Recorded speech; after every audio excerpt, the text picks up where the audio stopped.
Hi, this is Matt Scherer. Working with my friends at the Coffee Bunker, I'm also the author of LinkedIn for Military, now in its third edition. But I think what I'd like to really speak about now is the art of networking. And networking really is a complicated thing, and one that we're going to go through several things that you probably did not know about LinkedIn. But the first thing and the most important thing is whenever you write a connection note to someone, that you write a personalized note.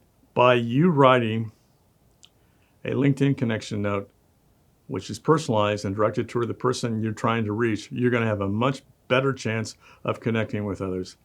Here in this next set of slides, I want to talk about the difference between the desktop and the mobile.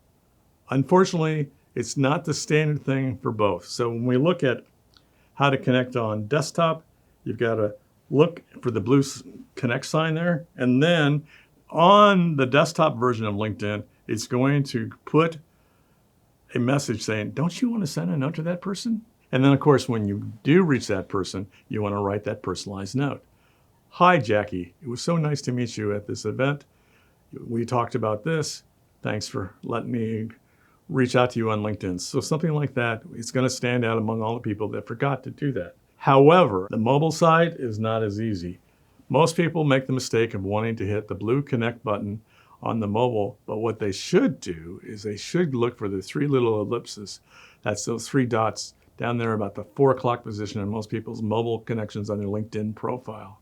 And from there, you want to hit those three dots, and then you want to look for the personalized invite. And then, of course, just like you did with the other LinkedIn connection note, you want to write a personalized note. So, hello, Donna. It was so nice to meet you at this event.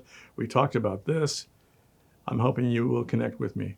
Those kind of connection notes are going to resound with the people you're trying to connect with.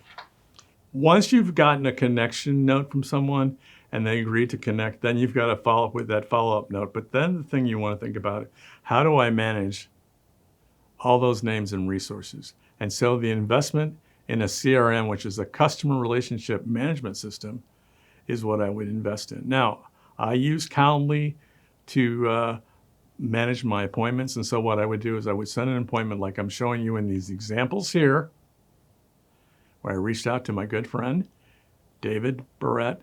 David agreed to connect with me. And as you notice, I get a notice back from Calendly with his phone number and his email. And where do you think I'm going to put those? I'm going to put those in my customer resource management system so that I can keep those in eternity as long as I have access to that name. And of course, once you have all that information, harvest the data. So it's important to harvest the data so you can have it, so you can call people back. Now let's talk about one more thing, which is the timeline of a connection. Here's the 5 steps. Number 1, wait 24 to 36 hours before responding to a connection request. Number 2, follow up with a personalized note. Number 3, establish a purpose for the next step. And number 4, when they're reaching out to people, establish a purpose and learn more about them. And then finally, follow up with a thank you note. You know, there's over almost 1 billion people on LinkedIn, so capitalizing on your virtual network is very, very important.